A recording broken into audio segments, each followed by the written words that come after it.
Manpada police station मागच्या आठवड्यामध्ये जे 27 तारखेला आपल्याला पलावा एरियामधून 2 किलोच्या आसपास जे एम.डी ड्रग त्या ठिकाणी जप्त केलेलं होतं. त्या गुन्ह्यामध्ये त्याचवेळी आपण 3 आरोपींना अटक केलं होतं आणि आत्ता आपल्या त्याच्यामध्ये त्यातला मुख्य जो आरोपी आहे त्या आरोपीला आपल्या मानपाडाच्या टीमने हैदराबाद एअरपोर्टला तो भारताबाहेर जाण्याच्या तयारी असताना आपल्या एअरपोर्टला तो मिळालेला आहे आणि तो बहरीनला हैदराबाद एअरपोर्टवरून जात असताना आपल्या टीमने त्यामध्ये ताब्यात घेतलेला आहे. ताब्यात घेतलेल्या आरोपीचं नाव आहे मोहम्मद रहीम सलीम शेख उर्फ फरहान. हा मुंब्रामध्ये रहिवासी आहे आणि यापूर्वी मुंब्रा पोलीस स्टेशनला पण याच्यावरती NDPSC गुन्हा दाखल आहे. आणि जे इतरही त्याच्यामध्ये पहिले 3 आरोपी जे आपण अटक केलेले आहे त्यांची नाव आहेत आसिल सुर्वे, त्यानंतर मोहम्मद इसा मोहम्मद हनीस खुरेशी आणि एक महिला आरोपी जे तिचं नाव आहे मेहर फतिमा रिजवान देवजानी. असे टोटल याच्यापर्यंत आता 4 आरोपीला अटक केलेली आहे आणि त्यातला हा जो मेन आरोपी जो आहे फरहान त्याच्यावरती मुंबईला गुन्हा दाखल आहे. तसेच या मागच्या 2 वर्षामध्ये तो वेगवेगळ्या देशामध्ये सुद्धा गेल्याचे आपल्या प्राथमिक तपासामध्ये निष्पन्न होत आहे.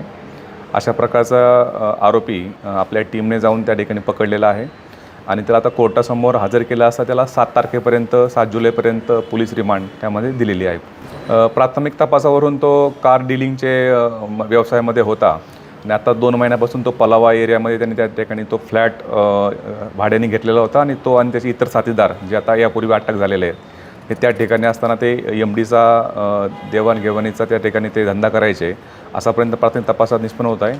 तरी तो देशाबाहेर यापूर्वी परदेशामध्ये कोणत्या कामाकरता गेला होता आणि इतरही त्याच्यामध्ये अजूनही कोणत्याचे साथीदार त्यामध्ये इन्व्हॉल्व आहेत का याबद्दलचा आपला पोलीस तपास सुरू आहे.